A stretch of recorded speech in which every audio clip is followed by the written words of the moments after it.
અમરેલી જિલ્લામાં જાણે કે જંગલ જાનવરની રાડ વધી ગઈ છે. ક્યારેક ગામમાં સાવજ મારણ કરે છે તો ક્યારેક લોકો પર હુમલા. ખેડૂતો રાત્રે પાણી વાળવા જતા પહેલા 100 વાર વિચારતા થઈ ગયા છે. અનેક વખત વન વિભાગને આ અંગે જાણ કરી છે, પણ નક્કર પગલાં ભરાતા નથી. પાછલા 2 દિવસમાં ઘટના સામે આવી છે, જેમાં અમરેલીના લાઠીમાં 14 વર્ષની સગીરા પર સિંહણે હુમલો કર્યો. 14 વર્ષીય સગીરા ખેતરમાં કપાસ વીણતી હતી. તે સમયે ખેતરમાં હાજર સિંહણે હુમલો કર્યો.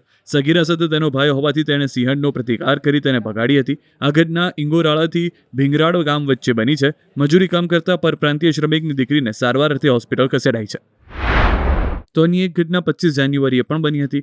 અમરેલીના રાજુલા નજીક સિંહ લટાર મારતો નજરે પડ્યો. સાવજની લટારના સીસીટીવી ફૂટેજ વાયરલ થયા. રાજુલાના લીલાપરની દરગાહના પાસે સિંહ દેખાયો હતો. રાજુલાના ભેરાઈ રોડ પર આવેલ લીલાપીરની દરગાહ પાસે સિંહના આંટાફેરાથી લોકોમાં ફફડાટ વધી ગયો છે. રાજુલા અને આસપાસના વિસ્તારોમાં શિકારની શોધમાં અનેક વખત સિંહ આવી જાય છે.